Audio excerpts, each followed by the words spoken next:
So I'm going to walk you through, like I said, rather quickly, the fiscal year 2017 budget. And in a moment, I will show you the general outline of the budget process, just so you'll understand how it works and the time it takes with our team of folks to put this thing together. Our administrators work closely with me, our department heads, our directors, our supervisors, and many, many staff members to get us to this point. So there's lots of input and conversation and discussion to plan a budget. And we just have such great support here, and I want everybody to know that I appreciate that. I also appreciate the support of the board. Oh, I think, let's see, Mr. Whitten has me up. We sometimes need to remind ourselves of the, and I need to wear these if you don't mind. Thanks. Of the true reason, the mission of the budget process is to help decision makers make informed choices as we plan resources and prioritize the needs among the school district. And then the board's role in all this is to provide the legal authority to actually spend those funds and those monies.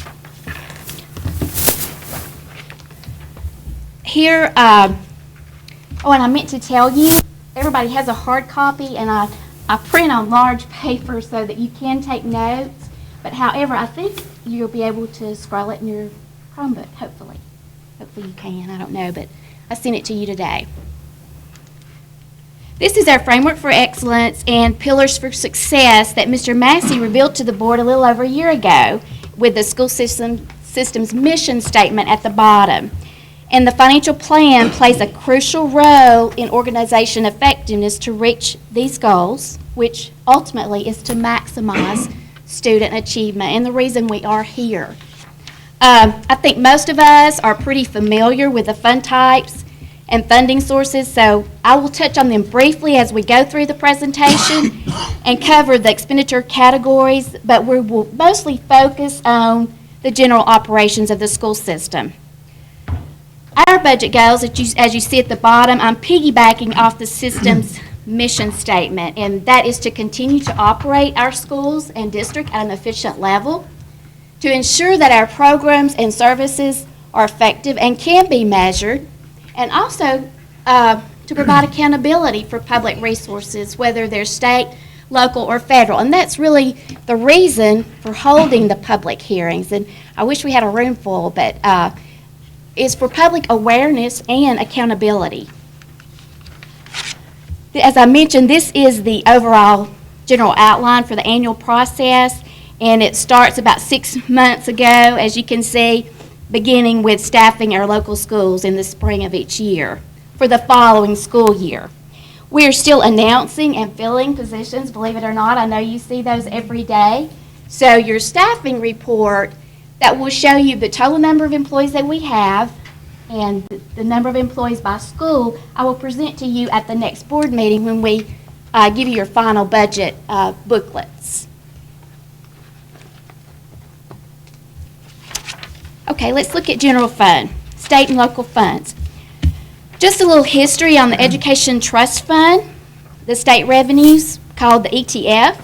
It was created by the legislators in 1927, before we were born, and it was for educational purposes only, and also includes capital improvements related to educational facilities.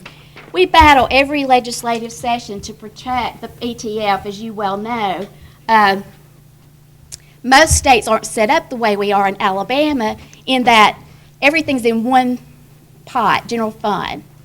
It is to our advantage to have this separate education trust fund, and so we hope that remains, and we work closely with our legislators to make sure it does. And the major sources of revenue for the ETF, this is pretty ancient. These revenue streams, just like this cash register and this telephone, it's funded by income taxes and sales taxes, as you can see here, both of which are extremely volatile and fluctuate with the changes in the economy. As the economy changes, so do the income taxes and sales taxes. Our major source of revenue, of course, is our state foundation program, and you can see here comparison from FY16 to 17, we're down about 253 students. The net impact, as you can see, for our teachers, we're pretty stable and remaining. Lost almost one earned unit because we had pockets of growth and we had pockets where we didn't have as much growth. So it was by points in our different schools as to what we earned based on enrollment for our teachers. And so we're hanging in there, and it's looking good. At least that is not declining. Let's see. And also you'll see at the bottom, the career tech directors, we earn 3. That's the 2 administrators that we earn, as well as the career coach. The career coach is also paid out of foundation. But again, we had some slight growth in Madison County District, the Walnut Grove District, Owens Crossroads, and then in some pockets of the Sparkman District, they were down, and other pockets of that area up. So again, the overall impact was a negative 0.71. This is where we begin the budget with the state allocations, and you can see the increase for the salaries from 16 to 17 is because of the 4% raise, and of course the fringe benefits that go with that. Also, last year was the first year since proration in 2008 that we received classroom instructional support monies. So our student materials increased a little bit over the prior year, and textbooks remain about the same. This is the comparison of our classroom instructional support funds then and now, with a little more in student materials and technology for the upcoming school year. We're still not where we were. Prior to 2008, the student materials was $525, but that's as high as it's been. So that's a good sign. Also, other state allocations are shown here compared to 16. When we get to expenditures, I will cover the local support for school nurses, which is about, when I say local support, I mean local dollars. The state funds about 30% of that program for our school nurses and our contract services for extracurricular activities, and the school system picks up the other 70%. So the school system picks up about $1.5 million over and above the school nurse program allocation you see here. And we'll talk about the other allocations. You can see that transportation operations is slightly down. And of course, fleet renewal, we'll talk about those in just a moment. And please note the 10 mil match at the bottom. We'll get to that in just a moment, talk a little bit more about that. But overall, the state foundation looks better than in the past. We're at $106 million compared to when we had proration and the decline in the economy in 2009. And a lot of that is attributable, of course, to the raises, the state mandated raises. Everybody's familiar with, well, I say everybody, I'm assuming. Maybe you're not, but with the 10 mil match requirement, I'm going to explain that for every district in Alabama. The constitutional amendment in 2006 made it mandatory. And essentially what it does, the match was developed to provide an equitable funding stream for all systems throughout the state, whether it's a poorer system or a wealthier school system. So in theory, a poor school system operating only with the funds from the foundation program would have essentially the same resources for their students. So this is how it works. Every system contributes based on the value of 1 meal of property taxes. And the revenues, that value of that 1 meal brings into a school district. So 1 meal in our school district is more than 1 meal in probably a rural area in South Alabama. So that's what it's based upon. And you can see our match requirement for fiscal year 17 is $10.2 million. And I'll explain how that works. Our projected property taxes for the year for 17 are 20.8. So we're required to take the 10.2 off the top, leaving 10.5 for general operations of the school district after the 10 mil match deduction. So, as you saw, our total foundation program allocation is $106,403,279. We won't receive that amount. We will receive that less our 10 mil match that we have to move over into the state monies. So we'll receive that, leaving a balance of $96 million is what the state will send to us. The 106 less the 10 mil match. I hope that makes sense and I didn't muddy it too much.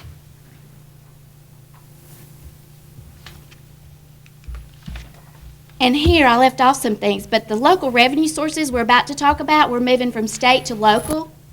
After the match is taken off the top for our property taxes, our sales taxes, then we use some of it for personnel costs, but the majority of it for non-personnel. And I left out one huge category here, our debt service payments. We'll talk about those when we get over to debt service funds. But I won't read all this, but it's for curriculum programs, computer services. This is what our local tax dollars go toward. Fiscal services, insurance, admin costs, utilities. There's just a whole laundry list. As you can see, health services, pupil services, legal fees, as well as other professional services. And again, I left off debt payments. Don't know how I did that. But our main local revenue sources are shown here and broken down here. Property taxes, we have a total of 16 mills, and countywide 5.5, and then our district tax that is Madison City and Madison County, and anything outside Huntsville city limits. And then, of course, our sales taxes, our countywide ½ cent and our district 1 cent. And then TVA. I didn't know this until this year. Did you know what ad valorem taxes mean? Property taxes. It means according to the value of. So, to calculate ad valorem taxes or property taxes, 1 mil is equal to 10 cents on each $100 of assessed value of property. So, a single family owner occupied home with a fair market value of $100,000 has an assessed value of $10,000, and it would produce $10 of tax revenue. And I've told you for some that have listened to this before, so that same $100,000 home with our 16 mills would bring $160 to our school system. And this is how it works. We have 4 classes of property as set out in the Constitution statewide. I left off motor vehicles. That's the 4th. You actually pay property taxes on motor vehicles, as you know. But I left that one off. But you can see here the assessed values are higher for commercial property than for rooftops and residential property because it's assessed at 10%. So the $100,000, you would multiply, it's a home, by 10% rather than 20% because it's personal property, residential property, and not commercial. And so that's how that works. You take the 10% to get the assessed value, and then come up with the times the millage rate to get the property taxes. And if you'll remember, I know the board remembers or recalls, when looking at a solution to our local funding shortfalls that we'll see again in a minute, we've been asked many times to equalize our property taxes out in the county. Well, again, property taxes, the assessed value is based on 10% of fair market value. So it takes a lot of rooftops to equalize when you compare, and I know property taxes are the way to go, but when you compare to a ½ cent sales tax and also to commercial property, so you know we're already at a disadvantage. It takes a while. It's not easy to raise and generate revenue when you're looking at rooftops because of the difference in the assessment ratio. Again, you start with fair market value times the assessment value, depending on whether it's 20% or 10% times the millage rate to come up to get the amount of tax that we pay, or that you pay. This This has become an issue for us because most ad valorem taxes are voted for a specific term, specific duration, usually not more than 30 years. So as you can see here, Madison County, we have two that are about to expire. Our county ad valorem, 5.5 mil, and our District 4 mil. We share the 5.5 with Huntsville City Schools and Madison City Schools, and we share the District 4 mil with Madison City. So it expires in 10/1/19 as far as assessments for collections in 10/1/2020. The 6.5 mil tax is indefinite because of how it was written with pledged revenues on debt. So we really have to vote to terminate that one, but the other two are up for renewal.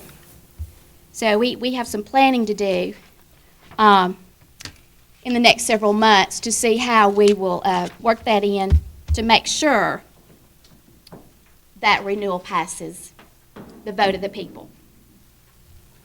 Does that make sense? I think most people are aware of this.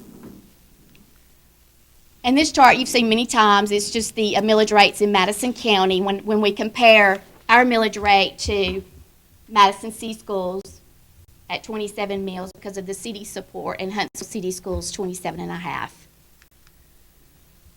And countywide taxes are allocated and distributed for the foundation program on average daily membership. That means enrollment.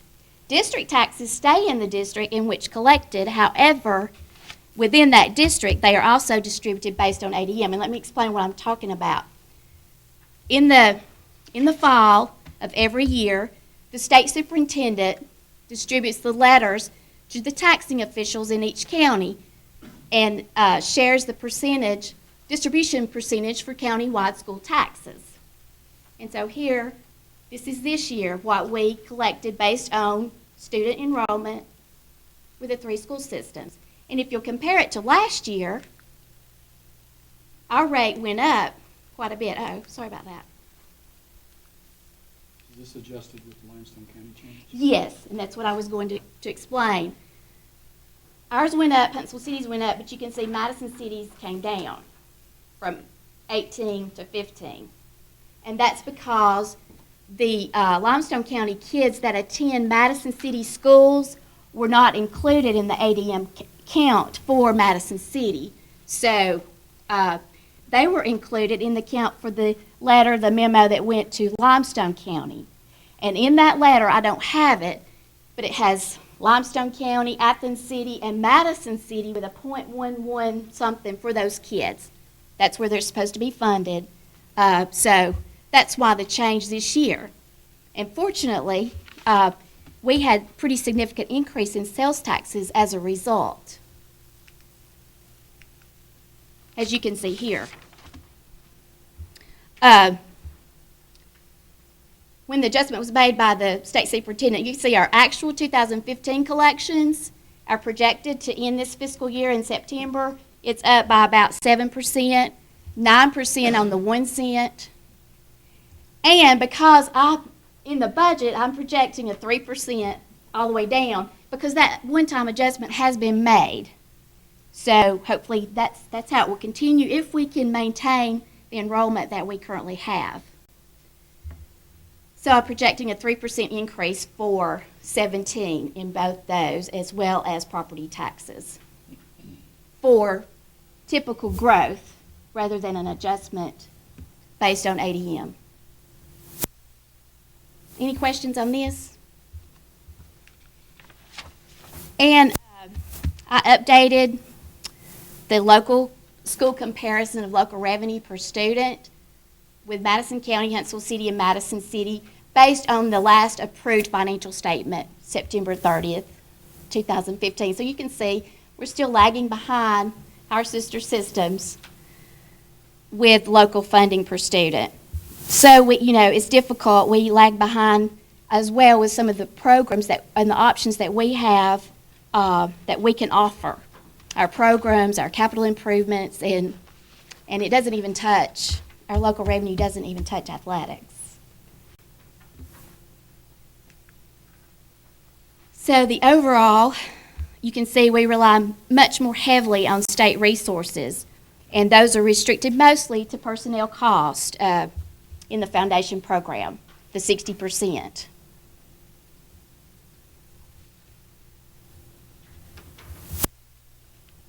Let's switch gears and go, we'll talk about general fund expenditures for just a moment. We'll begin the year, as you can see, the comparison, with $12.5 million, which is our 1-month operating reserve, projected in the fiscal year with that reserve at $12.5 million to operate the school system. And that's a state requirement that we maintain that in a reserve. And then the revenues expenditures of $155 million for a balanced budget. We pretty much level funded the different expenditure categories across the board. So the increases that you see for the most part represent the salary and fringe benefit increases, the 4%. And we'll look at each category briefly in just a moment. But you can see our admin costs are a little over 2%. Instructional support remains at 73%. And then overall, personnel cost in the general operating budget represents 83%. No change really from last year. There's a few unusual things in here. You'll see transportation's actually down from last year as far as budgeted projections, and that's the majority of that is the result of lower fuel costs and, of course, very efficient manner in how we operate the department. But you've got that one.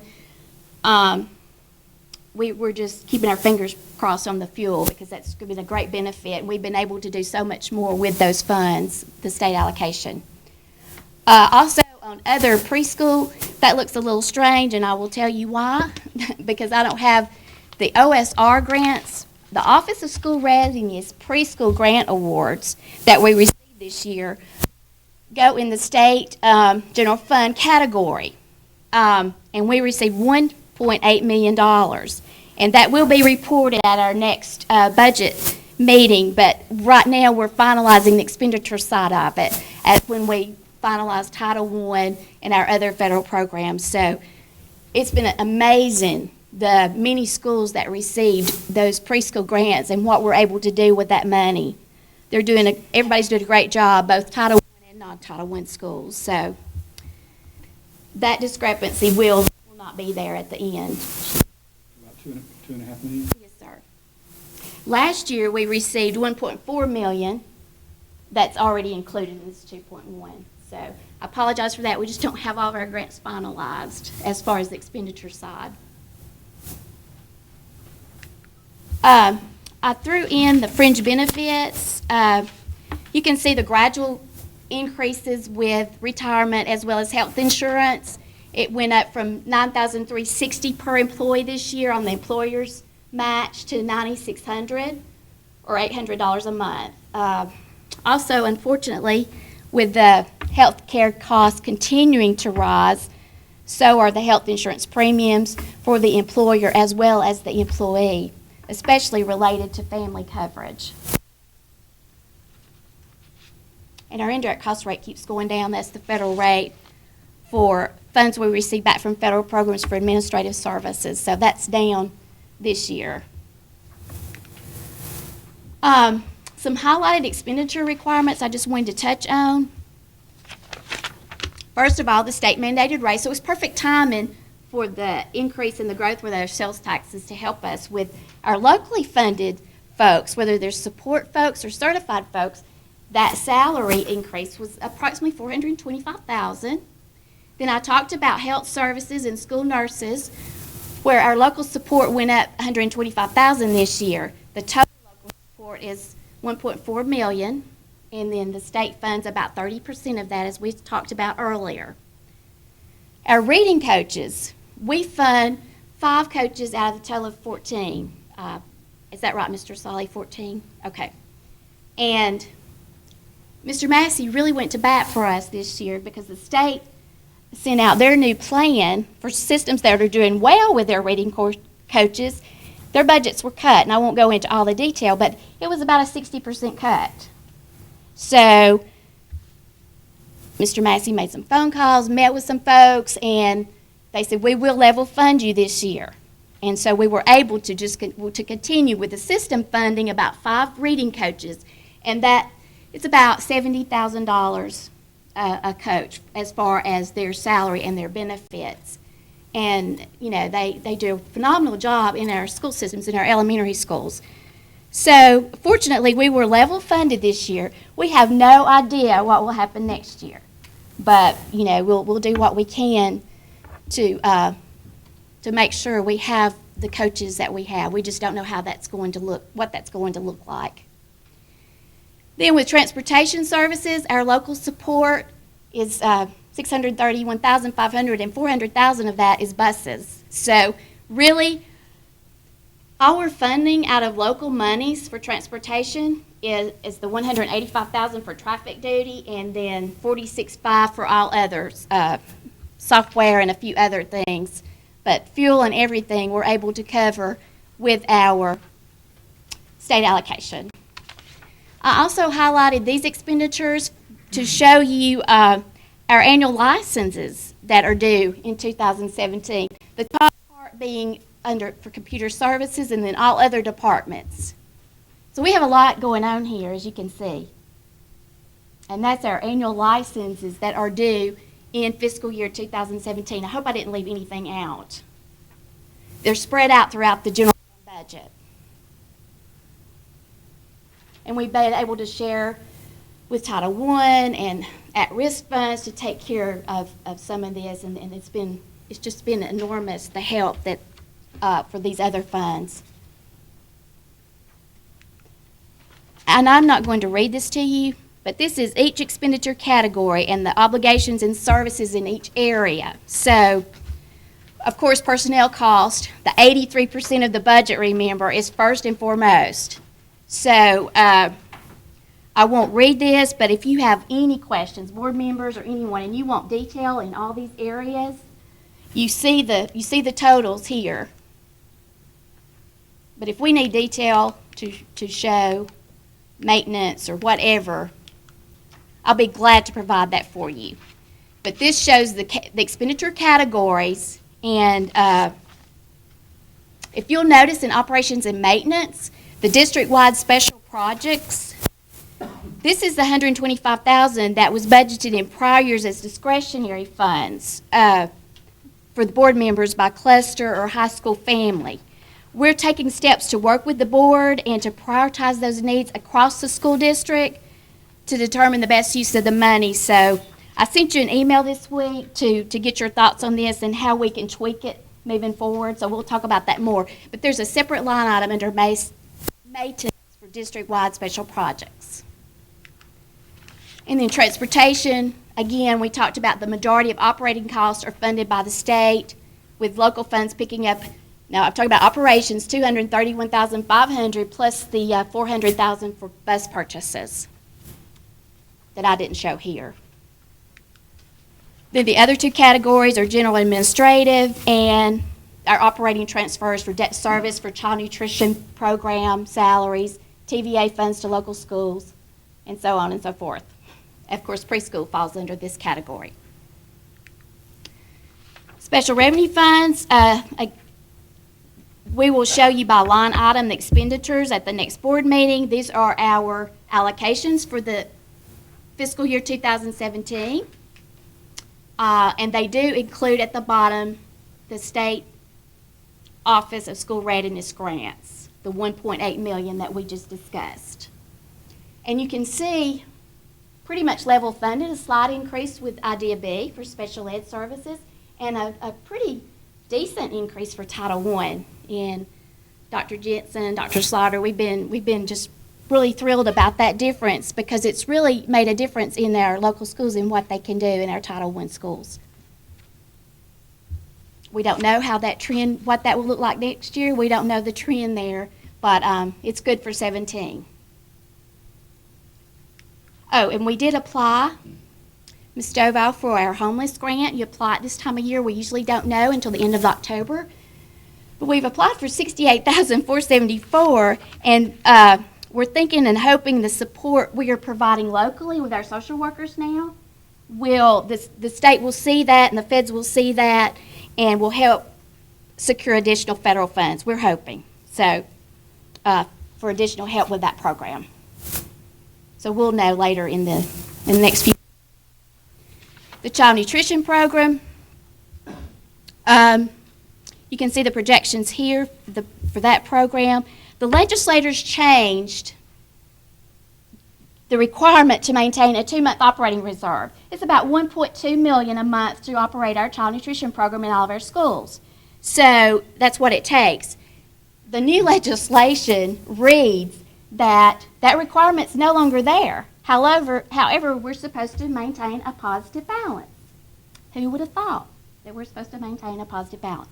But they did go on to say that with the positive fund balance, it needs to be sufficient to cover raises and benefits and equipment needs, not only immediate equipment needs, but equipment needs for future construction projects. That's what we're talking about in the Sparkman district. So it cost, for the equipment for the Madison County Elementary School, is around $500,000 to furnish that cafeteria, and for a high school, it's probably a lot closer to $1 million. So we're able to set aside funds for that in child nutrition, and at the end of the year, anything over and above those earmarked funds or those obligations, we can pull back into general fund. So that's a good thing, and we can use it for any general operating purpose. So we'll wait and see how that looks at the, closer to the final budget amendment in June. Any questions about that? And these are our current immediate equipment needs for this year that are included in the budget. Sparkman High, as you know, that sometimes the lines it's a little difficult to get through, but we're doing great. We have a new manager there, and they're having a great school year. The PCS vending machine, the students use their number, whatever their number is, their lunchroom number, and can go through, and it's for snacks and pretty much a la carte items. We also have the a la carte room open. This is just another area where they can go to quickly get something. I don't know what all it is, Barb, how it would tell you, yogurt or whatever high school kids like that meets the federal nutritional guidelines. So that's something we're going to try there and pilot at Sparkman High.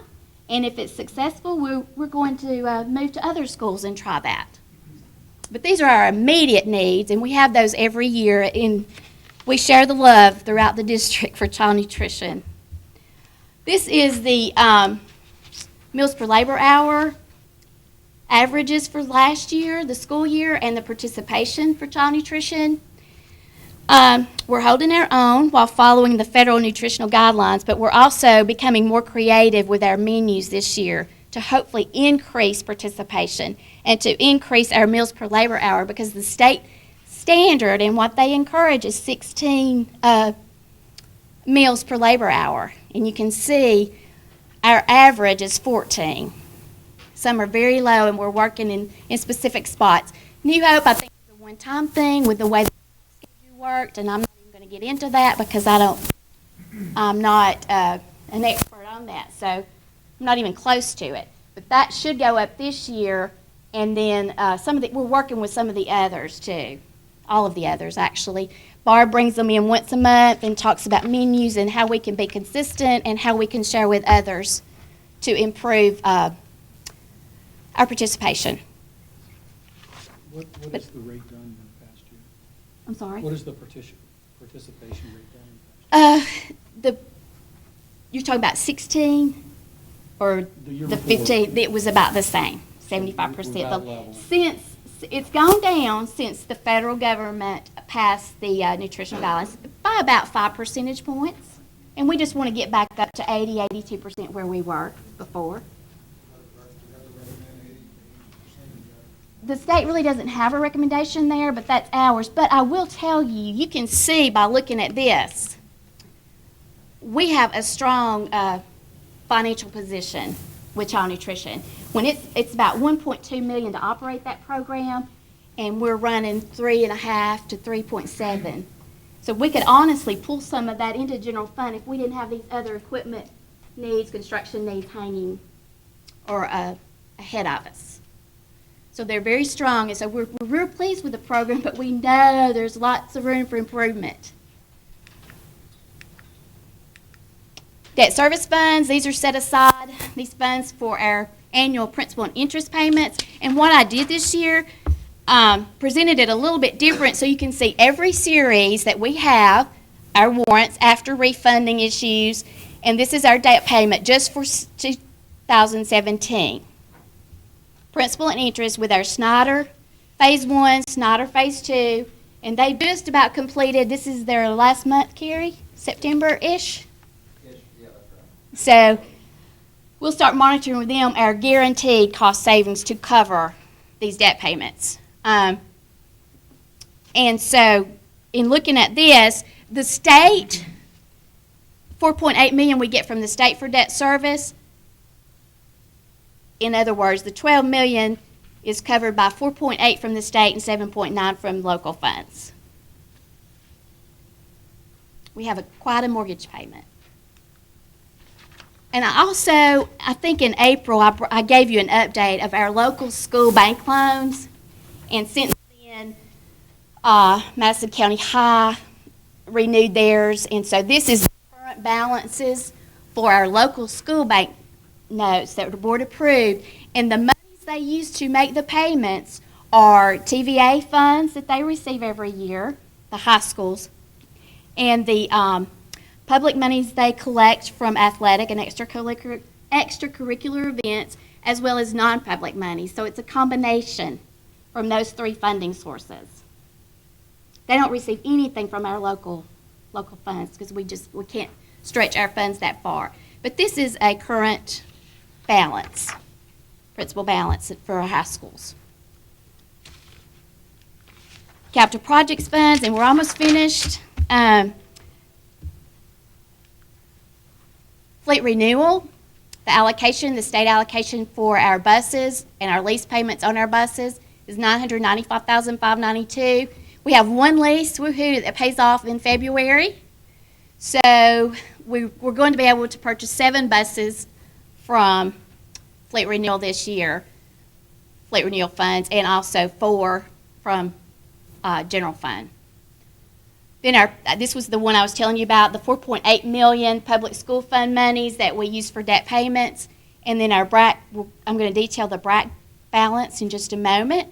And then our local warrants, Carrie will talk to you tonight in just a moment with the capital plan. We did the 2016 refunding bond issue, which resulted in $3.5 million for capital improvements. So this is what's available as far as capital projects funds and the resources in there. Whoops. Looking at fleet renewal, we have 219 buses in our fleet. Let me get back to my notes. 188 regular and 31 special needs. Of those, in 2016, our buses that were eligible for fleet renewal, remember the fleet renewal is $6,382 per bus over a 10-year period. So, and a bus must be 10 years old or less to qualify. We only had 150 in that fleet that qualified because our buses are getting older, over 10 years old. So we weren't funded for 69. First of all, in my humble opinion, 10 years is not long enough with the mechanics we have and how we're able to take care of our buses. Right, Mr. Evans? Right, Mr. McCord? So, but that's the state. We're not funded past 10 years when the fleet's over that. And of course, $6,382 is low as far as what it costs to replace a bus. So we're really between a rock and a hard place because we can't afford to update our fleet to where it needs to be so that we're 100% fully funded. But we also, we just can't do it as quickly as we want to. But we're also losing funding when we don't purchase buses. Does that make sense? So we're kind of stuck, and we're trying, as these leases pay off, we're hoping that we can go ahead and order 20 more buses through a capital lease arrangement. But we first need to pay off what we have. So that's where we are, and it doesn't really look better for next year, right, Mr. Evans? No, we have 35 coming off next year. That will be over 10 years old. and we're only able to buy 15. Our BRAC bonds, the project Madison County Elementary, of course, was completed. The bonds were issued in June of 2013. The high school project is budgeted at $46 million. Expenditures to date, as of today, with land, architect fees, other professional services, deduct that. That's our balance that's held on behalf of Madison County at the State Department. Fiduciary funds are our non-public local school funds, which are our booster clubs. And again, next week I will share, at the next public hearing, I will share the expenditure side of these. But this helps offset, or actually we are self-supported with our extracurricular activities and our athletics. So kudos to all those folks and parents out there working hard for our schools. And again, we'll break down the dollars on the federal side. Any questions? Okay. Thank you.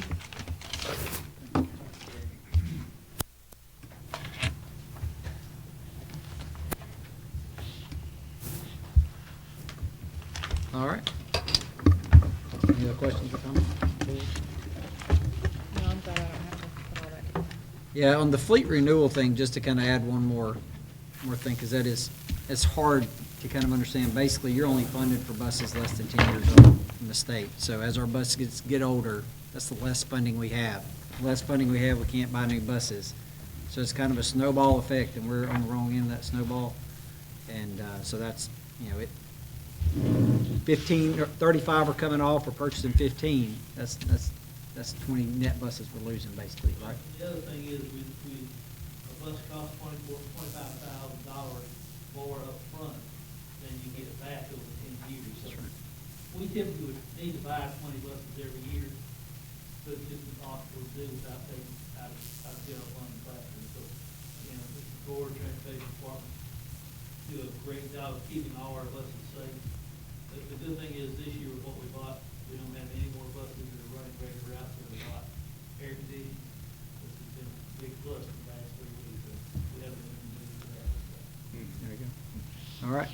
And we're still recovering from 2008. The amazing thing to me is the only thing that seems to consistently go up is our 10-mil match. I mean, it's like $2 million more than it was in 2008. As your property taxes go up, so does your match. It's difficult to get ahead. Absolutely. And it does show also, I think, with you did a good job of showing the 10, 20, 30. If you have, it's the advantage of having a school district with commercial property. You get twice the rate of the property taxes, and that's It's tough in a county. when you have unincorporated school districts in Alabama that are not able to generate commercial property because they don't have the municipalities with it. They're generating property taxes at the same millage rate, is still generating half the amount than commercial property. And that's really what our state needs to look at if we're just going to look at equity and is the funding mechanism for county school systems. It makes it, that's an extra burden. And that's why necessarily rooftops is not, it's hard to fund a system with rooftops. You've got to have the commercial property in there. They're assessed at the same percentage rate as your current use property, like for your farmland. The same assessment. Yeah. So, Pretty difficult. And too, as you noticed in the legislative session, we're talking about the education trust fund, the state education trust fund, and the manner and the revenue sources for that. And it's very difficult in the state of Alabama to pass a new revenue stream for education trust fund or general fund, as you've just seen in our legislative sessions.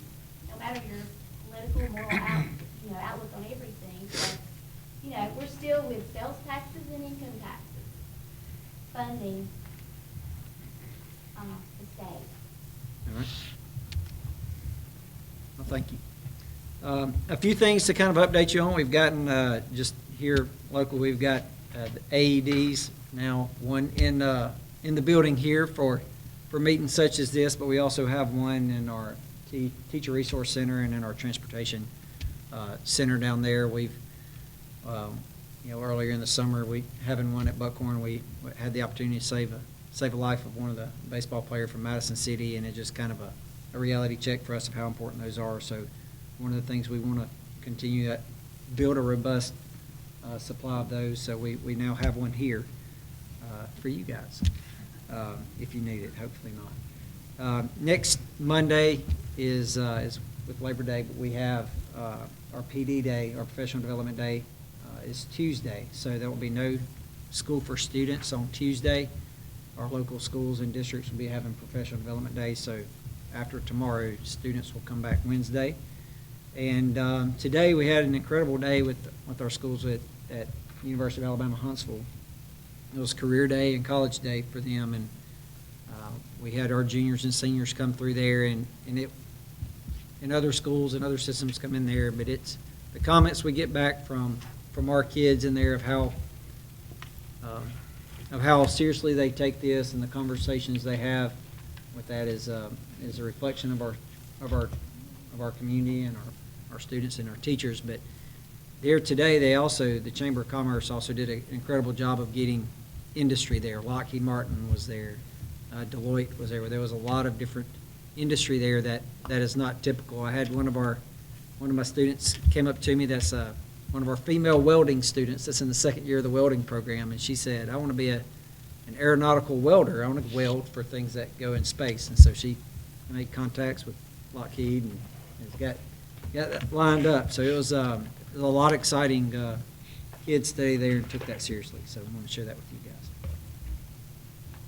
All right, we'll start off with the administrative actions. Tommy, can you jump out of that PowerPoint here? I want to talk a little about, we're going to be recommending in a second here zone lines that will go into our submission to the Justice Department. I just kind of want to go over that just to let everyone know what we will be recommending. This is a 3-picture view of this, and we've got handouts in the back also.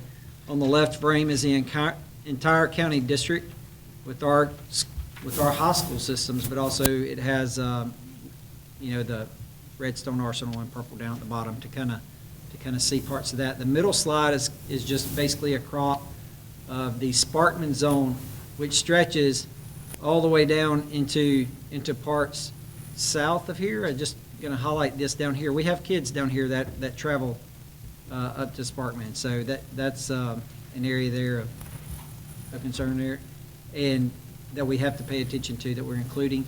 And on the right is is part of the lines that will be part of the recommendation on that. With that, I do want to point out the line basically is extending along Jeff Road and comes across Douglas and then goes up Pettis and extending north, and then it goes up towards Wall Triana, just shy of McKee Road. There is, just for clarity, we'll be posting these on the website, there is one neighborhood up here, Whithaven, that is actually zoned for hazel green. We kind of cross-hatched it with hazel green's color there. They actually sit in Sparkman Middle and Sparkman High School zone, but it's because of an exit of a subdivision there. So we kind of cross-hatched that to show that we're not, they will stay at Hazel Green. We're not proposing to change there, but just did want to point that out. So these are the zone lines that will be part of the recommendation that I'll be recommending right now.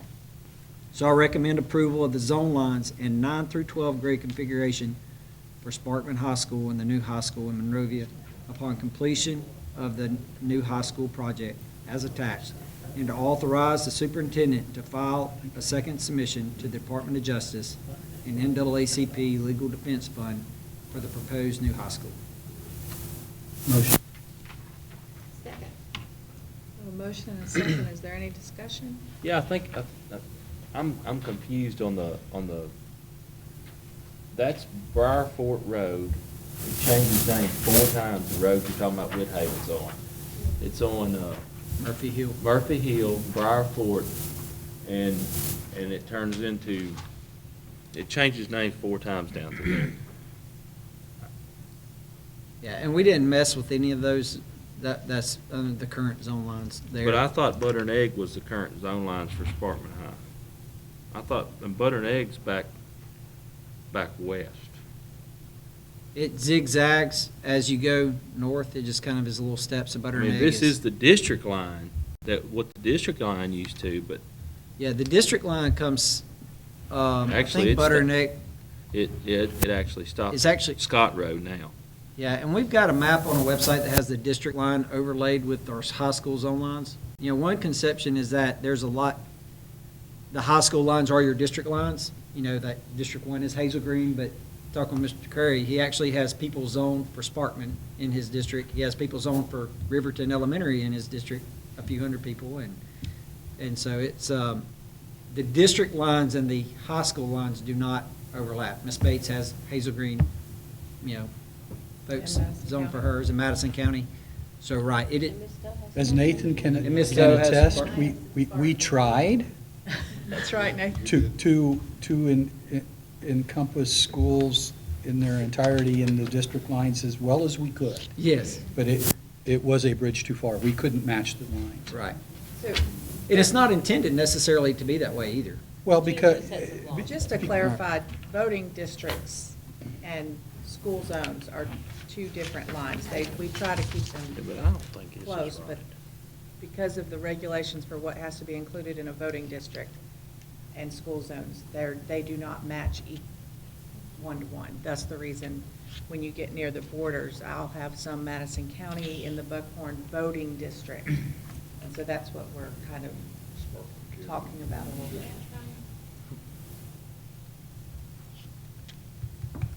The other thing we should probably make clear is if this passes tonight, this is a submission to DOJ. This is by no means final zone lines. The DOJ still has much opportunity to negotiate and come back with some other type of option, if I'm correct. This doesn't mean that we're done. This is just, Yeah. So- it's a starting point for us. Yeah, so the message needs to be very, very clear. Don't take this map and go buy a house because of a school. Or sell a house because of a school. This map will go through negotiations with the plaintiffs, and then get, just as Huntsville City could get completely thrown out by Judge Highcliffe. And she could say, no, that ain't gonna work. We're gonna go do this. So, very, very cautious to anybody that's listening, and everybody here in the room. This is the opening point for negotiations. This is not, I'd be shocked if this doesn't stand a 5% chance of being the final zone.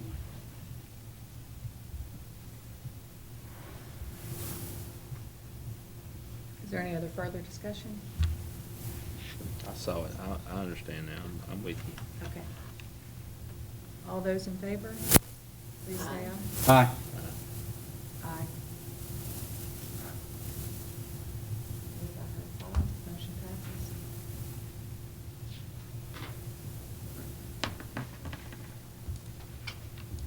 I recommend approval of the following contract for services. Motion.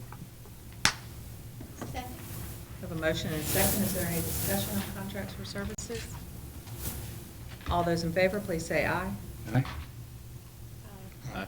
Aye. Motion passes. I recommend approval of the following personnel items and addendum as submitted. Motion. Second. Have a motion and a second on personnel items. Is there any discussion?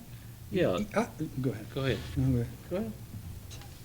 I just want to say that in talking with a couple of principals in my area, I don't know what we've been feeding or what we've changed in, but we've gotten some incredible candidates this year, whether it's flight from other school systems or what. But I'm being told that the new people we're getting in are outstanding. I mean, just the person we were able to get to replace Miss Yates.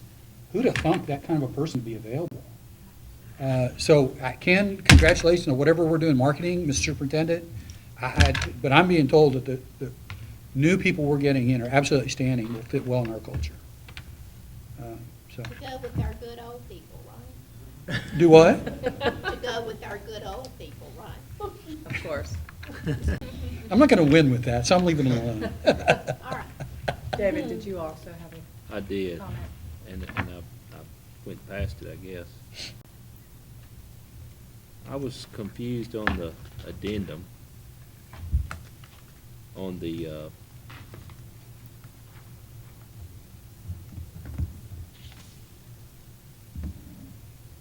On the transfers, on the addendum on page 3.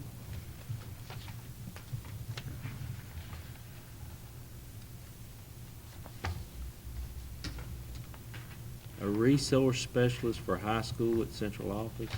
Yeah, that A was resource specialist for middle school. I haven't seen a job description on that. We had 2 openings of retirements and transfers, and we were just decided to replace those with teacher resources. Basically a resource for our middle grades, for our middle schools, and a resource for our high schools. That was replacing Ms. Roberts and Mr. Sharp for those 2 positions. And they were resource, Yeah, Ms. Roberts was a resource teacher. It was a grant to specialize in grants, but she ended up being basically a resource to our high schools. She was the AP coordinator, that kind of thing, so it's basically to replace that. Is that where they were paid on the salary schedule? They're actually less than what that is. It's on a 222-day. Ms. Roberts was on a 240-day, so it's actually less than what was the original salary. You're not replacing the grants resource specialist position? No. Okay. we're not going to replace the grants specialist? No, we're replacing that with the high school resource specialist. But it will be the same duty, Yeah, it'd be same duties with that, so. encompassing those duties. I thought we had a presentation not too long ago that they couldn't do the jobs, the tasks they had at hand on the grant side, and now we're going to cut that in half? Do what now? We had a presentation sitting right here in this room not too long ago about grants and how stressful they are, these pre-K That was- grants, and, yeah.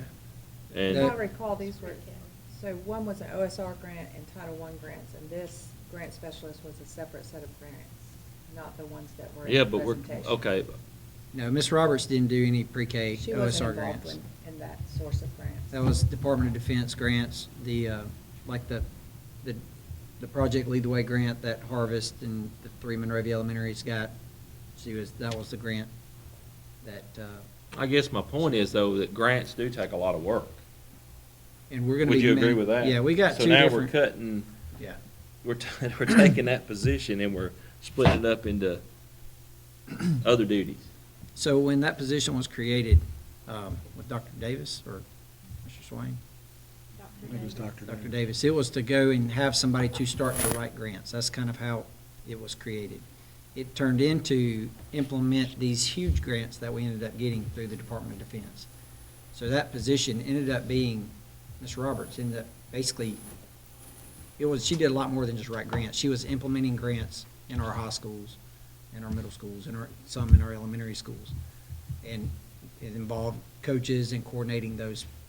So it's more in line of being a resource to those schools than just being a grant writer.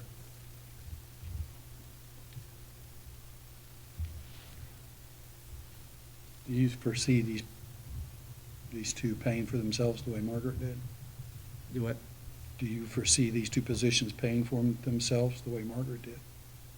The way Margaret did, she probably brought in, was it, how many millions? Yeah, she 15. way paid for herself. She brought in $15 million. I don't think we've ever had a more valuable employee in our school system than Margaret Roberts. You won't get an argument from me. So I don't know if I would hold that standard up, but, Will they at least pay for themselves? but yeah, I mean, in fact, what their job now is gonna be to do is to, the quality that's going into our schools and to provide the district support from that to really improve in instruction and being a resource for those teachers. So it's a little bit of a defined different role, where Ms. Roberts' original role was to, let's bring in the money. Well, now we brought it in, let's manage it. So, I mean, but all of from the A+ college ready grants and things like that kind of changed the culture of that. We Yeah, but- had lead teachers, part of that grant required lead teachers, there was 4 lead teachers with that. We don't have those anymore, so there's really nobody from the district helping high schools implement programs and to create kind of a horizontal implementation of what we're doing well, and that's what these two people will be doing. Why don't we have one for the elementaries? I'd like to have one with early childhood also. So as we kind of continue to move forward, and, you can see with the budget, we don't have new positions to create, but if I could go and create 2 more positions, it'd be the early childhood and the elementaries. I feel like you're creating 2 new positions right here. What we do with elementary, we do have, we have our reading coaches, and Dr. Curry coordinates those. That's kind of the closest thing we have to the elementary specialist. We don't have anything for our high school since we lost our lead teachers 3 years ago. And that's one of our areas that we want to get back, is in advanced placement and other implementations. We've had really good success with our middle grades specialist with Scott Sharp before he went to coach football at Madison County High School. It's revenue positive, but basically with both of those positions. But number 4 is just replacing Mr. Sharp, correct? And then the new This position is the position that Mr. is- Sharp left. Correct. is less days than Ms. Roberts is Correct. working. That's correct.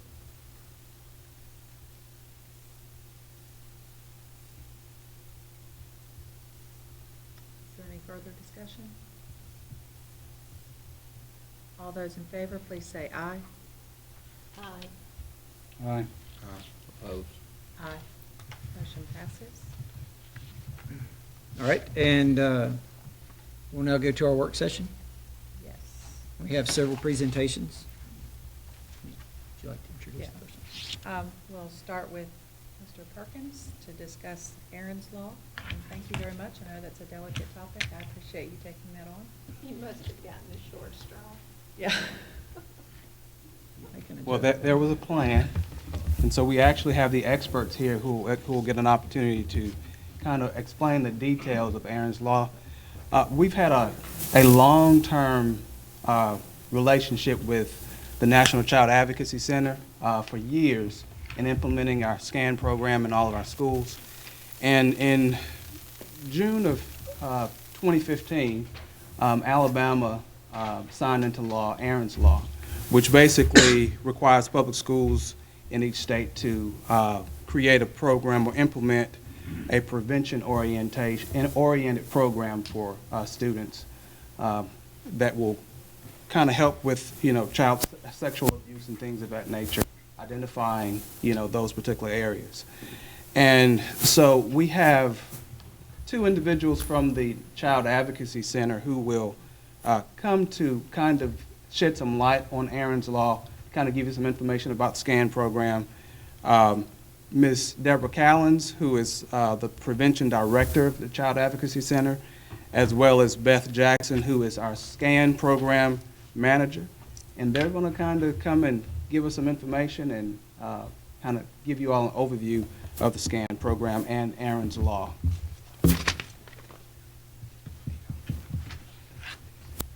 Hello, I'm Deborah Callens, the Prevention Director at the National Children's Advocacy Center. Thank you so much for having us here today. I'm not sure everyone knows, but your school superintendent is on our board of directors. We have stakeholder positions, so all of the school superintendents in the county, the district attorney, law enforcement, the heads of law enforcement, and the head of Alabama Department, the Madison County Department of Human Resources are always on our board of directors. And Ms. Stovall is, represents the superintendent if he's not able to attend our meetings. So SCAN has been involved with your school system for about 35 years. And it has evolved over the years, and we've been able to provide that service through funding that we've been able to receive for the community. So it has not been a cost issue in relationship to the school system. But if we can talk a little bit about Aaron's Law, we did not know that the law was proposed as a bill until it had already been filed. Representative Terry Collins from the Decatur area had heard Aaron Marin speak, Erin is an adult survivor of child sexual abuse, and she received services at a children's advocacy center in Illinois. And as she grew older in her 20s, her goal was for there to be school-based prevention programs be mandated in every state in the country. And so Alabama was the 26th state to pass such a law. And with Erin's law, I'm not going to read all of the points, but what I want to show out in particular is it says that all public schools will establish a child sexual abuse prevention instructional program which shall be at the discretion of the local board. So that's why we're standing before you tonight. And at a minimum, it shall include, and it's got the items listed, this presentation is in your packet. But the points, the particular ones I want to talk about are number 2 and number 3, because there has been some discussion as to what that means. And all I can tell you is that the author of the bill, Representative Terry Collins, has told me and other members of a statewide task force, and I'll talk about that in just a moment, that at least 4 sessions of instruction and that the sessions be conducted annually means 4 grades in the career of a child, not 4 sessions every grade. Her interpretation of that was 4 grades, and the annual part would mean, for example, with SCAN, we have been doing 3rd, 5th, and 7th grade. So annually would be every year in 3rd grade, every year in 5th grade, etc. So we needed to develop another grade because we were only going to 3 grades, and so we have developed a 9th grade program, and that really is the main reason we're here tonight. And I'll get there in just a moment. So if we could go even to the next slide. So I've pretty much talked about the law, so that's one legal document. Here is another document. In the law, it required the development of the formation of a task force. And the task force has some state representatives on it, like somebody from the Department of Education, somebody from state DHR, somebody representing the House, and somebody representing the Senate of the legislature, but also a person from each of the state school board districts. Names had to be submitted to the governor for him to approve and appoint people to serve on the task force. So Mary Scott Hunter, who is involved with the National Children's Advocacy Center and very concerned about children's overall well-being, submitted my name to be the representative for this state school board district. And the governor accepted that. So I've served, now this is my 2nd term to be on the state task force. But with Representative Collins was the first chair of the task force, and so we didn't get started until the legislative session was over in 2015.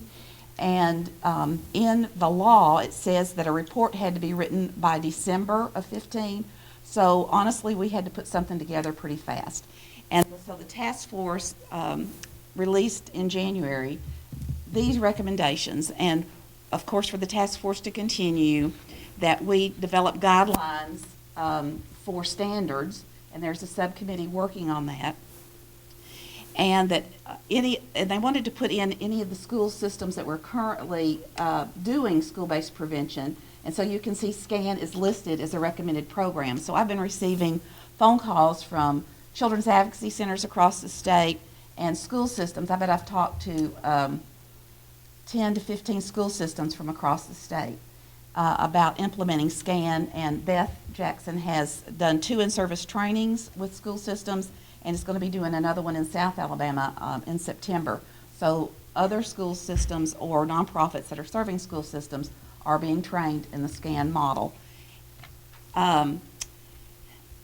Another recommendation from the task force was that at the beginning of each school year, that there be training for in-service training on mandated reporting.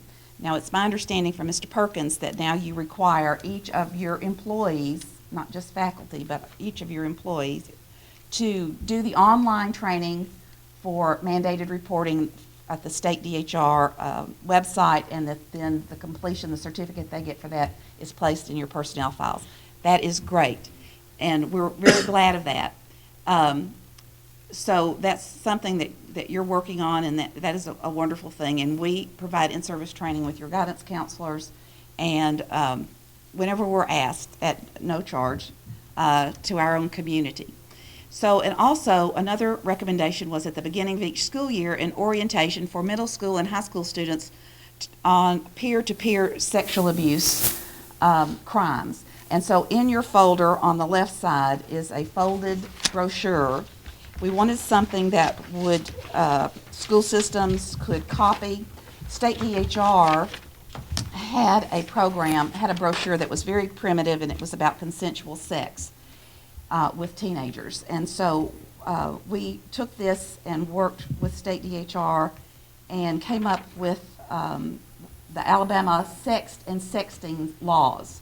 So these are the laws that decide whether something is a crime or not that a child has done sexually. And many students do not know that what they're doing might be against the law. So a 17-year-old cannot have sex with the 15-year-old. It would be rape. That is against the law. And they cannot take pictures of their body parts and send them. That's against the law. And so here is what the law says. Here is what the consequences of a conviction, and here is information about sex offender registry.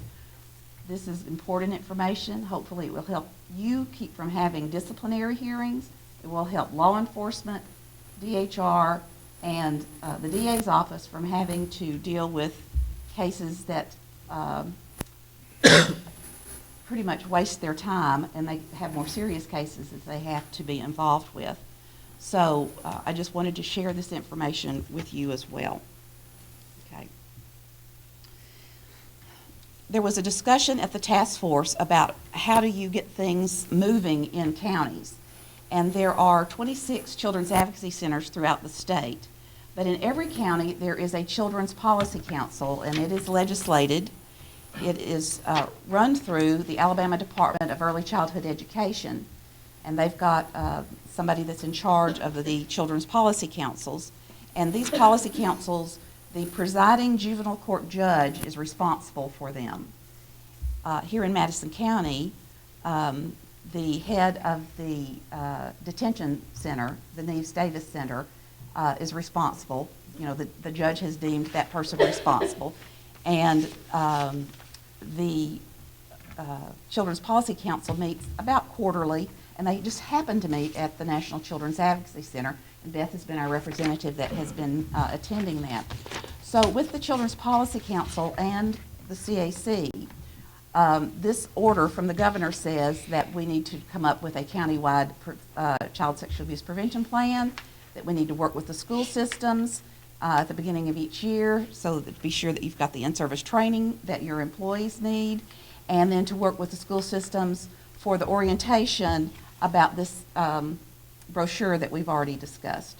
And so we want you to know what the governor's office has ordered, and we have to report back on that as well. The Children's Policy Councils have to do a report in July of 2017 on how we've progressed on this. So in Madison County, we already have in place the three components of Aaron's Law is educating students, educating employees of school systems, and educating parents. So we're already doing the first two, and we really have not had the funds or the time or any type of resources to do a better job of educating parents. And so our Children's Policy Council has had a meeting about this, and the participants, who are other agencies in the community that serve children, have said one of the ways that they thought that they might could help is by doing child sexual abuse prevention programs with the parents that they're serving. And that might be a way for us to better educate the adults, because ultimately adults are responsible for protecting children from child sexual abuse. And we need to know what that means. So if we can go on, let's see. Two more things I want to say. Well, why do school systems care about child sexual abuse or child abuse in general? Because you're in the business of educating. So a couple of years ago, the National Children's Advocacy Center, which is basically Beth and myself, generated this we call it a fact sheet, on the relationship between child maltreatment and academic achievement. And these are research points, multiple research articles that are listed on the back as to how child maltreatment impacts school systems. So you can see it has to do with dropout, it has to do with attendance, it has to do with grades, and behavior. And so these are some concrete reasons why it's important for school systems to be involved in child abuse prevention. And then to get more specific with this school system, if you'll see the sheet of paper that says Madison County Schools, number of children served, it's the sideways, in your packet, sideways, landscape.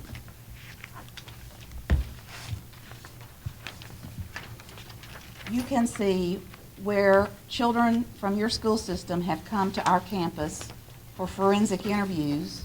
That means there's been an allegation of child abuse, and it lists each school and the number of children who have come.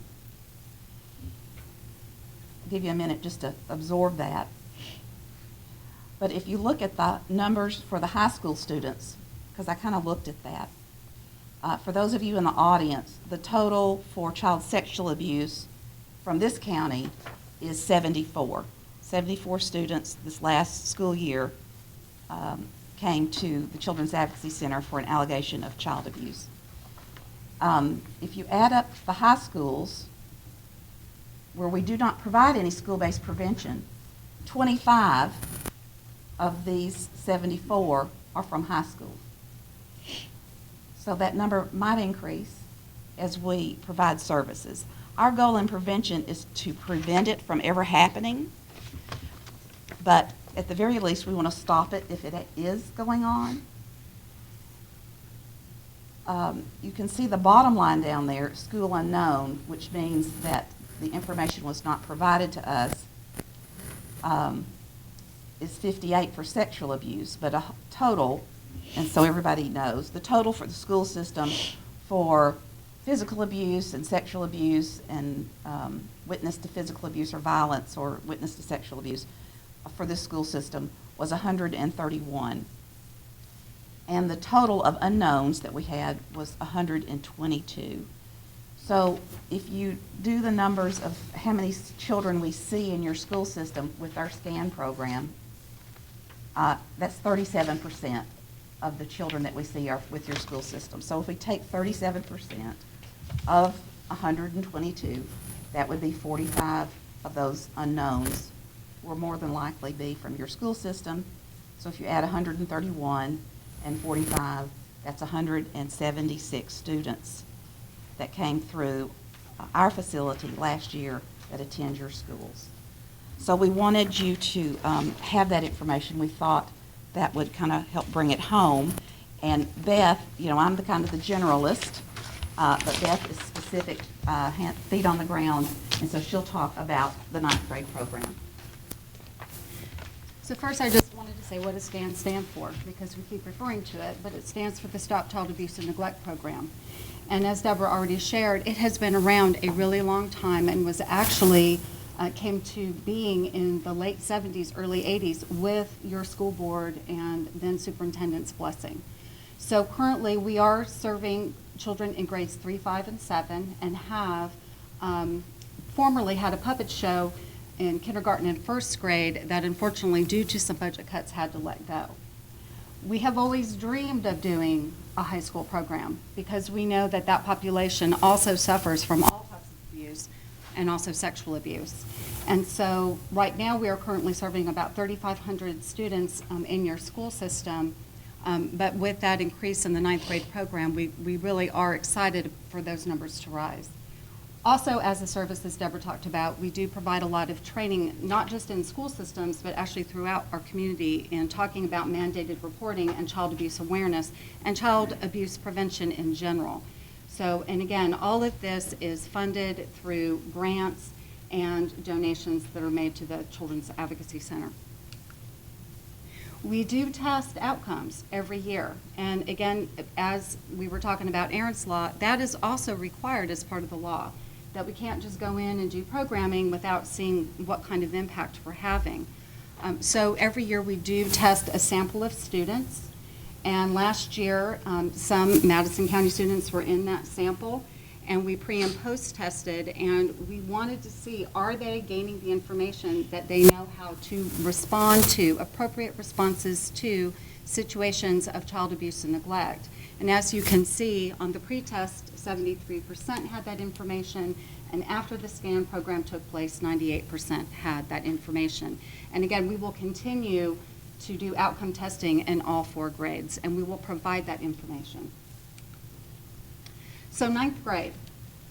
We were, again, very excited to be able to put together something, and let's face it, when we start getting up into high school, their issues are quite different than maybe when you're talking about a 3rd grader. And so we had to be sure that we hit all the bells and whistles, if you will, on what Aaron's Law requires. And so what we have put together does meet those requirements of the law. And that includes being sure that you define what sexual abuse is, and that includes types of touches. It includes the manipulation and grooming that can take place, because unfortunately 9 times out of 10 that sexual abuse occurs, it is someone known to the child and the family. So they need to be able to recognize it, because this is not stranger danger. But when somebody crosses their line, which can oftentimes be someone they love and trust, how to recognize that that is abuse and they need to reach out for help. And as Deborah said, it is definitely up to adults to protect children, but we know we can't be with them 24/7. So they need to have at least that knowledge to be able to recognize when something's not right. And just in my other hat as a therapist at the Children's Advocacy Center, I've had clients tell me, especially in interfamilial sexual abuse, that they didn't know what was happening to them with sexual abuse because it was a family member. So they really need to have that knowledge. This is not sex ed. I'd like to say that right up front. This is safety. Pure and simple, it is safety. So with the task force and with identifying some other issues that come into sexual abuse, it was very important, again, as Deborah shared, the peer-to-peer information. Again, the district attorney has discussed those, the consensual but unlawful sex, and that kids need to be informed that, again, if you're a senior having sex with a freshman, it's against the law, and you can't consent, and your parents can't give you consent either. And they need to be informed. And from what we understand from around the state on some presentations, people have reported that the eyes get real big in some of those high school presentations when they get that information. We also need to weave in healthy relationship, that what's abusive and what's not when you're talking about dating relationships. Okay, that's also very important. And also sexting or inappropriate selfies, because what we are seeing in the field also is an increase in sextortion, where somebody is manipulated or tricked either by a friend or a stranger to, for instance, flash a body part, and then once they've done that, that perpetrator continues to basically demand more and more and more. And if the victim does not comply, they out them and threaten to post those pictures on Facebook, Instagram, and what have you. So it's very important. Again, we are seeing a huge increase with that type of crime. And of course, we do emphasize assertiveness. When you're in the situation, what can you do about it? We can't just tell them about it. We want them to have some basic tools that you have the right to say, no, stop, get out, and be sure that you tell someone. And who are the people that you can tell to get help? Who are the adults that can be identified to help you? And then especially because we know that no matter where we are, in whatever classroom we are throughout our area, we are in a classroom, we are going to have some victims of sexual abuse or sexual assault. And we would never want them to think that somehow because they couldn't protect themselves, the abuse or the assault was their fault. So throughout the program, it is emphasized that this is not the child's fault. The 9th grade program will actually not be delivered by the Children's Advocacy Center. We have 3 part-time staff currently that are actually doing the programs in grades 3, 5, and 7. It was decided that we would design this program. I've been asked to offer training if it's approved, and for the school staff in the high schools to actually deliver the 9th grade program. This is our contact information if you have any questions about anything that you've heard, and do you now have any questions at all for us? And again, you do have a pretty good summary with more detail in your packet on the ninth grade program. And there is a summary about the 3rd, 5th, and 7th grade, Yes. just so you have a little bit of knowledge about what's going on. It's just been around so long. Any Do you questions? see this as a natural progression? I know they have collegiate sexual education programs, and you have elementary. Is this just that, to get that gap in the middle between the elementary and the collegiate level? It is, and especially if you look at the brochure on the sex and sexting laws, the game changes. When you become a teenager, the consequences are real. And so students need to know that, but they also need to know that they're a victim. And what we do find sometimes is that by the time they're teenagers, they may have younger siblings, and the abuse may be happening to them, but then they hear what we have to say, and they may disclose because they don't want that to happen to their sibling. I had that when I did a high school presentation before. And when a child discloses abuse to you, you don't ever forget it. And your classroom teachers, the national average is 1 in 13 children by the time they're 18. So that's, 1 or 2 kids in almost every classroom. And so are they still being victimized, or is it something in their past? And as Beth said, if sexual abuse is going on in your home and you don't know any different unless somebody says something to you, then you think that's normal, that happens in everybody's house. And research does demonstrate that the more often children get the information, that's why we have always scanned throughout several grades, repetition, upping the ante in terms of the skills that we impart, that's been proven by research to be effective. So do you have any plans for what you think you'll do from there? We've looked at utilizing the Darkness to Light program, which is again very targeted to helping parents, helping any adult be able to recognize, for instance, problematic behavior in adults, grooming behaviors, and so forth, and again, just how to talk with kids about safety. Yes, and also something Beth said, I want you to know that the Children's Advocacy Center and Wellstone, which is our Madison County Mental Health Center, has developed a program for ages 6 through 12 with children with sexual behavior problems. There has not been any resource available therapeutically for children who may be acting out sexually. And if you can treat them as a child, then their ability to grow up and be healthy and resilient increases tremendously. So we try to look at it from every perspective on how can we help children. The program that Beth talked about, the Stewards of Children's program, there is a cost associated with that, and we are looking as to see how I've been trying for 10 years to get money for the program, and we've just received notice of another grant that we did not get, because if you say you want money to educate adults on how to prevent child sexual abuse, well, that kind of sounds a little distant or lofty as compared to somebody who needs help with some crisis it's dealing with right now. So I'm having trouble finding money to fund that program. But their material, 2 of the people that are in their video have ties to our county. One is Margaret Holzer, the Olympian, the swimmer.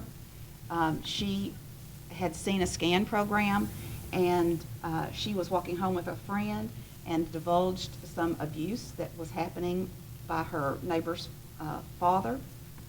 And she said, well, that's what that SCAN lady said. You need to tell somebody. And so Margaret told, and then came down to the Children's Advocacy Center and received services from us, and then was able to get therapy and focus her energy on swimming.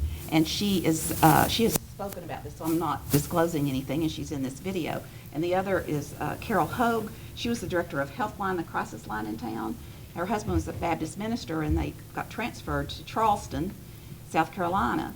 And they had children, and the associate pastor molested their son. And so Carol, because she worked in nonprofit, now works as a trainer for Darkness to Light, Stewards of Children program.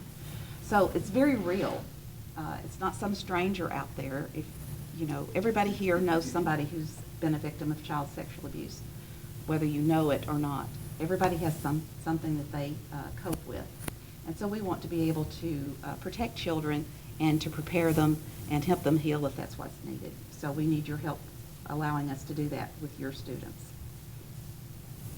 Any other questions? Well, thank you on behalf of the National Children's Advocacy Center. We appreciate the relationship, the collaborative relationship we have. If you see any of your students on, situations that happen on TV, more than likely, it's not just sexual abuse that we deal with at the Children's Advocacy Center. Any trauma that happens, large trauma that happens with a child, they come and they're interviewed at our facility, because that's where the systems are used to interacting with children. So we are with you every day in serving the children that you're serving. Thank you.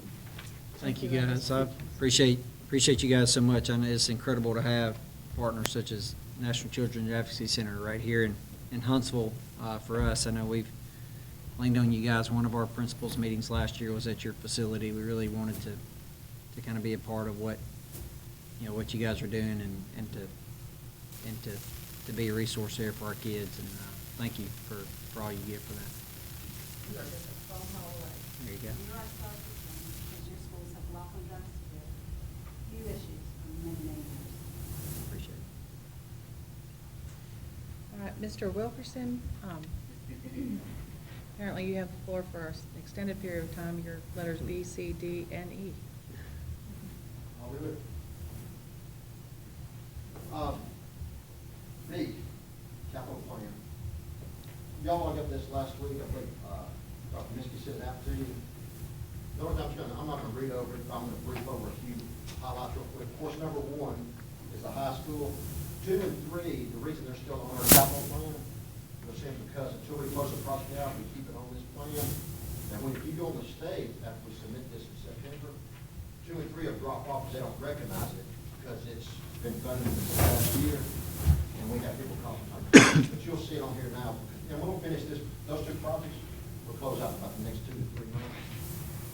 Items 4 through 14, that totals $3.5 million.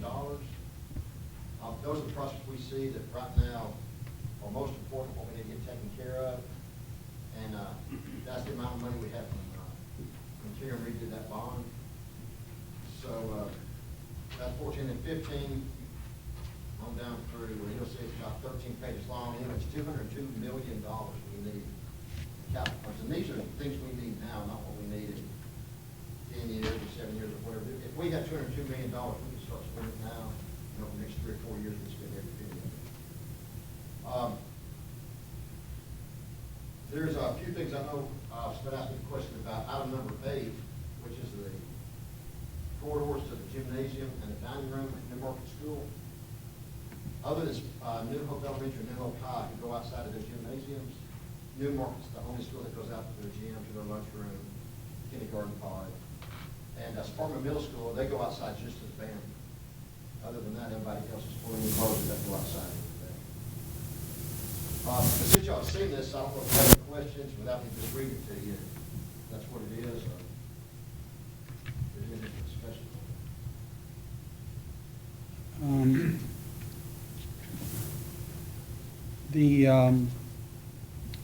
The athletics list does not include athletic facilities at the new high school. Why would it not do that? It should, I guess it should.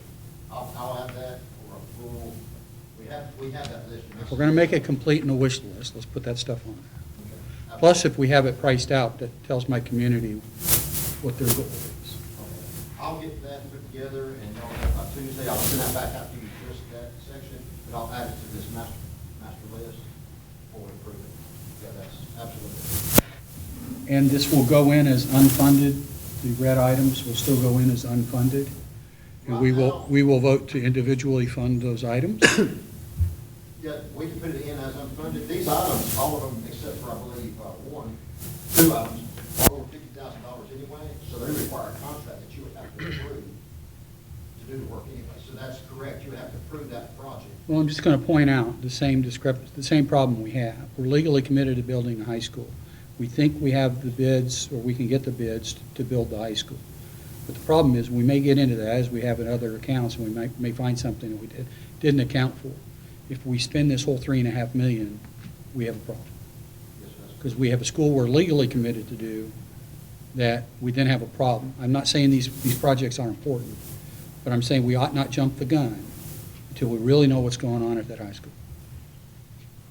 I understand, I do. What I'm asking here is, if we give you as an unfunded item, Yeah. if we can approve, it has to be approved, we're supposed to submit it on September the 16th. If it stays unfunded, that's fine. And then you're gonna approve these projects anyway, one at a time, I mean, because they're over $50,000. You would consider these projects in red just absolutely critical, need to be done yesterday. I mean, I know some of this stuff is wish list stuff, but these are in the red, absolutely critical. They are, most of these items, if not all these items, have probably been on there 6, 8 years. I mean, Okay. water leaks do a lot of damage. We have several roofs on there, as you notice. The only item 14, which is actually air conditioning for this room, as you can tell, we go up and down, and it's loud as we turn on some of the systems, especially when we do a lot of meetings with the principals and different stuff.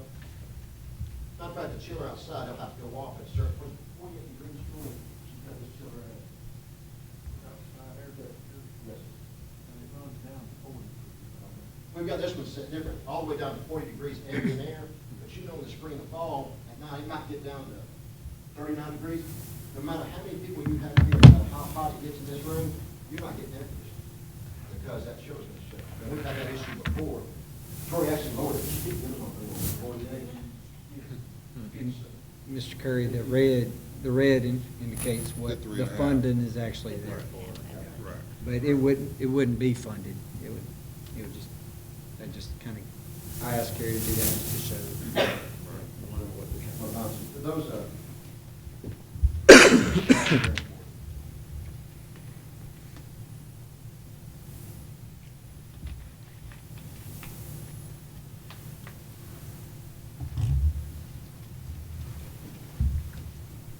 And we'll be voting on that at the next meeting, or this capital. Or a I'll have capital, that corrected. including those. Item 2, the fire department, he's been following fire department, please. I've been talking with Cindy. What we're gonna do, we've had discrepancies on what the actual legal description is for the volunteer fire department pay training. In 2010, December 2010, the board, Jeff, you were there, approved a small AT&T easement on one of their property. I got all kinds of stuff. Anyway, at that time, we did a legal description for a point of beginning at that location, which is the southwest corner of the fire department. So what we're gonna do, we're gonna take the point of beginning that we created in 2010 and basically overlap our legal description with what the county engineer supplied to us to create the final legal description and put it into a lease, so that the Hedgeman Volunteer Fire Department will have the same lease that we created for Riverton Elementary and Riverton Middle, for Mooresville Volunteer Fire Department. It'll be the same lease, and that's how we're gonna create the legal description. Is Thomas looking at that? Someone from Thomas. Okay.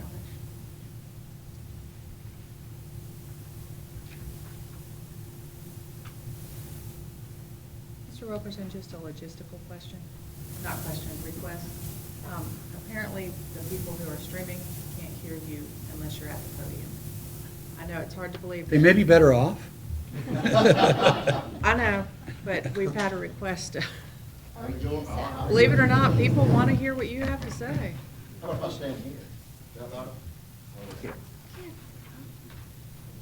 Don't be. Well, yeah, you got a shirt on. You could come out.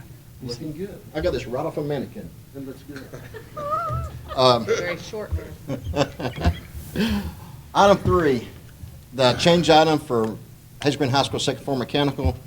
It's $2,000, roughly a little over $2,000 change item.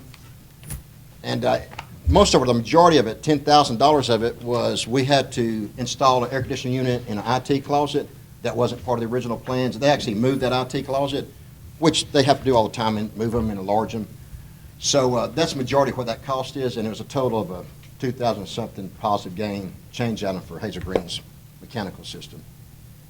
Has that job been fully completed then?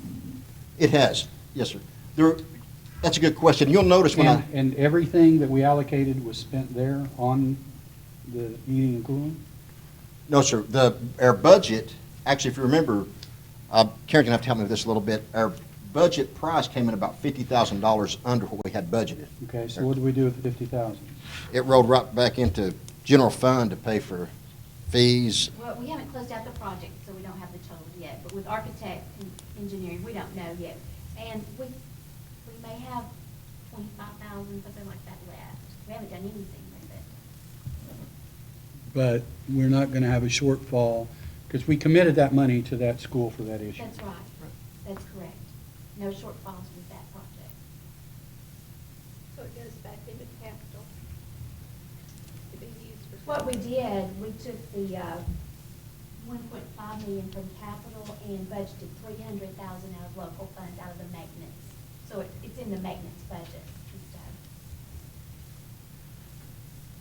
And we haven't paid the final. No, the state, each year, they like to add more paperwork, and what happens is we have to approve this change item, submit it, get it signed before contractor can make the final request for payment. We know what their number is. I mean, they're done with the project. And then after that, then the engineer makes his final payment request, and that's when our project's closed out. That's the reason you still sit on the capital plan, because it takes about 2 months of paperwork at this point to close the project out. I'll send you the total project cost as soon as we make the final payment. Yeah, because that project was steps and stages and pieces and parts, and we ended up committing a large sum of money against it, and I don't want to walk out pulling money out somewhere else and then walk away and say, well, for another No. 30K and Right. make Mr. Long come up with 5K, and they finish something else that was one of the piece parts, steps, whatever. We have the funds in the maintenance budget for the final payment, so Okay. I just don't know the Yeah. exact dollars, but I'll send that to you as soon as we, the final inspection is when? We've already had the final inspection Okay. on it. But it is complete and has been covered. And I got to say, it feels mighty good. It feels good. Well, that's good. D, let's go to E better yet, starting to D. E is the Harvest Monrovia Water Authority donation to Sparkman High School. If any of you remember, and once again, it's probably only Jeff, we had a wastewater treatment plant on Sparkman High School's campus, and we donated it to the Harvest Monrovia Water Authority, and they used it and worked with it. Then they built a new, larger plant down on Burwell Road, about a mile off, or about a half mile off, and they abandoned that plant several years ago. They just passed through that plant onto their large treatment plant they have on Burwell. They don't use it. It's just that it sits there. It's fenced in. It's several very large concrete tank wells.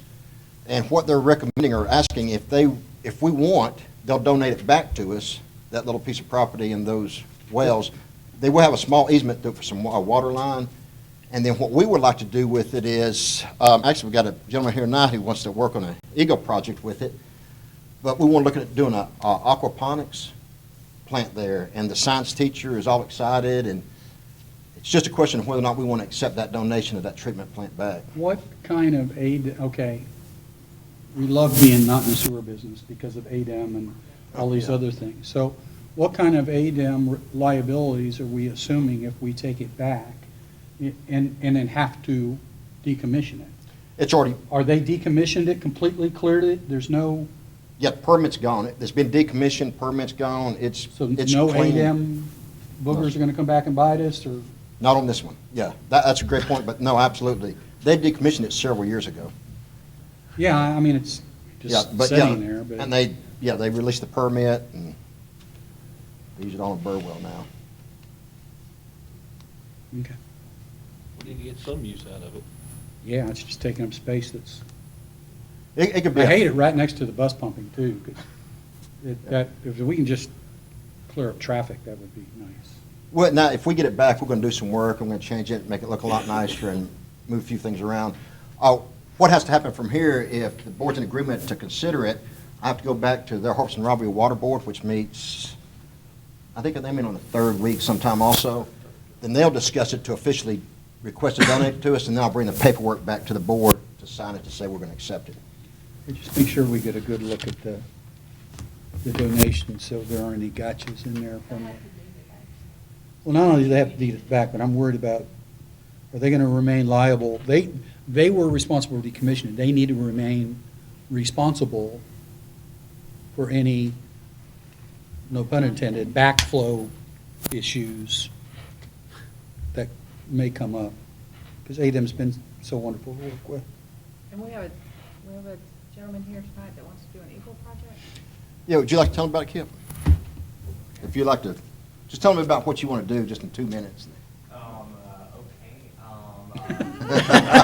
I'd like to be on the spot. He needs to come to the mic. You sat through 2 hours of, Yeah. deserve to at least say what your plan is.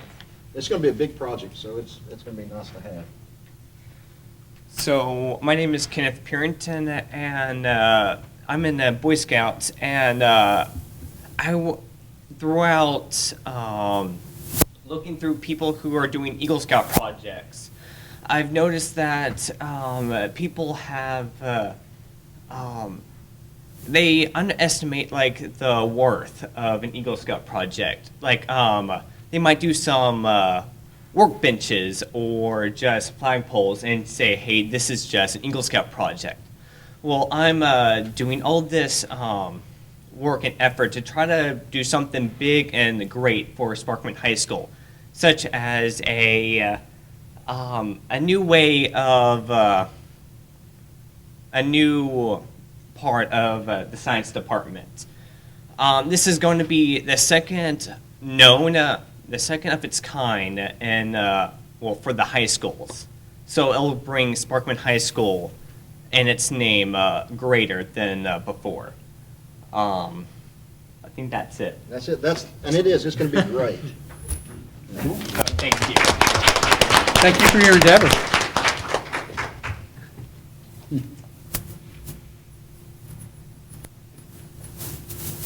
Thank you, Carrie. Did you finish all your letters? Yes. All right, next, our calendar. Am I discussing this, Ken? Yes, sir. All right. So we have this year, our starting calendar. We had students start on Wednesday because from the feedback we got from our employees, when we started on Monday, it was a long week from parents and kids and everything. So we started kids on Wednesday. And this year we tried something a little bit different with our teachers to come back. We had 5 work days up front, but instead of 5 consecutive work days before students came back, we started our teachers back on Monday, and they worked Monday, Tuesday, Wednesday, Thursday. No teacher work days on the next Friday or Monday. The 5th teacher work day was Tuesday, and kids came back Wednesday. So it kind of gave them a 4-day weekend to kind of mentally recover or prepare, but they really liked that. We didn't have that planned in the 17-18 calendar. I was a little worried when recommending calendars to commit to that start schedule for 2 years.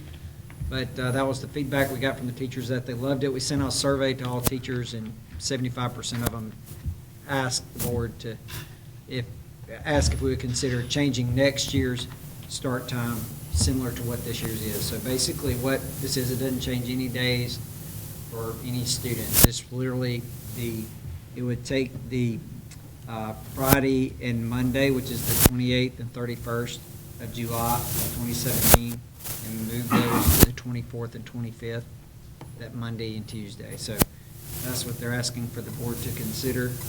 We've sent this to policy review to also take a look at too. So it is running its course there, and we'll be bringing that up for recommendation later in the month. And so I wanted to open that up for discussion or questions. I know they enjoyed the 4-day weekend before they started back, but I did hear from some that there was a lot of professional development for the younger grades that want to get their room ready, and so they were working on the weekend anyway.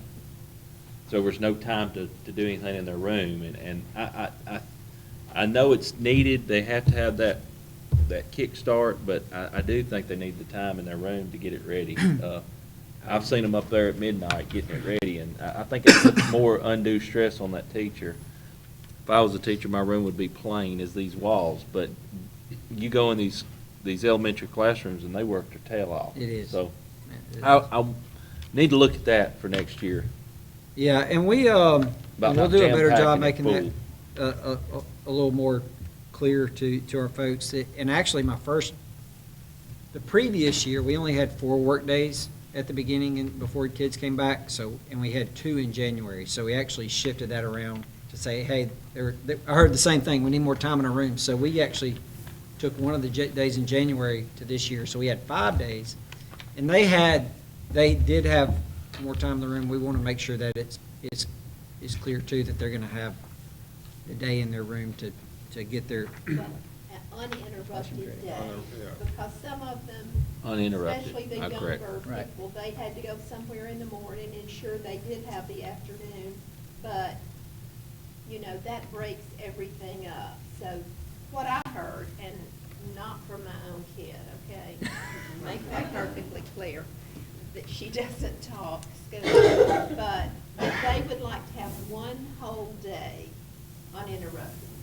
That's what I heard. At the So at this time, we're actually looking at the 27th of that Thursday is providing that full day, so there's no professional development. I think that would be much appreciated. I think so too. My wife was up there at 12 o'clock one night helping, so And protected. it affected me also. Yeah. And that's what You we, have on cooking the to do. actual calendar, where it defines it, it'll say 24 through 26 is staff development, and 27 is actual teacher work day. Teacher work day. You see it highlighted there, and is actually identified as teacher work day. It will make it very clear that they can't have faculty meetings that day or Yes, ma'am, I anything, will make right? it very clear. Okay. Very clear, okay, good. Thank you. All right, and that was kind of a reverse of our other, kind of our work sessions. We kind of like to do, so if we are going to have a special session, do it at the beginning of our work session at the end, so. any other comments? Except for, we would like to entertain a motion for an executive session, and therefore we need to go back into special session in order to go into an executive session to discuss pending litigation. And there won't be any votes after No. that is over. The discussion is purely discussion without any opportunity to call for a vote following. So, I move we go Other back than- into regular session. Second? motion and a second, any discussion about moving into special session? All those in favor, please say aye. Aye. And now we would entertain a motion to go into executive session in order to discuss pending litigation. Motion to go into executive session. Second? Well, and I thought you would say something about where we went on Monday. Oh, I'm just not that good of a talker. We're in executive session now. We can't. No, we have a motion and a second. I know okay, so I'm not real good at explaining stuff, but I can just tell y'all that Miss Stowe and I believe Mr. Sutherland was there, and Sherry Rucker was there, Phil Vanderver was there. I don't want to leave anybody out, but we went to Sparkman's robotic luncheon, where they have combined their engineering program with their marketing program, and I'm sure I'm not explaining it exactly, but they've taken those curriculums and combined them in order to make a group of students who are working together in order to both win robotics competitions, but also use that as an opportunity to learn how to run a business and how to market it and do the information technology and the financial piece and marketing, as well as production line and management. And if that alone wasn't enough, they put on a luncheon that, as a person who has developed several conferences over the years for many nurses, it was impressive. A group of students got together, and it was absolutely one of the most well-done conferences I've ever been to. They had table seatings that were prepared ahead of time so that you had the opportunity to sit with some of the students, as well as talk to some of the sponsors that had given to the program. And so I had the opportunity to speak to two young ladies, one of which was more of the STEM side and the other was more of the marketing side. And together they talked about how they approach things by two different thought processes, but were still able to combine in the middle and make a product that worked well and was able to be marketed to the people they were wanting to be their consumers. So, like I said, on many levels, not just the robotics program or the fact that they put two curriculums together and worked well, but they were successful in not only winning a competition, but also providing a luncheon that recognized the people who were sponsors for them. And then just their ability to converse at the table. I have teenagers, and you know, sometimes you don't get a whole lot back. I swear I didn't see a single phone the whole entire time. Even when they made a mistake, they were incredibly graceful in their recovery, and it was just a remarkable opportunity to get students and to be able to observe them succeed on so many levels. And that, you're right, I should have said something about that. You should have said something. Well, I didn't want to, but it was really, really nice. And, you know, we just have wonderful students in Madison County, and it was all student-led, and it was really neat. So I appreciated the invitation, and, you know, maybe they'll pass us back next year. And the food was good. Yeah, and it was at Redstone Federal The Credit atrium Union, there. that atrium there. You know, so it was well done, well done. So that being said, we have a motion and a second to proceed into executive session. Upon our return, the only thing we'll be voting on is going home. So, any other discussion? All those in favor, please say aye. Aye.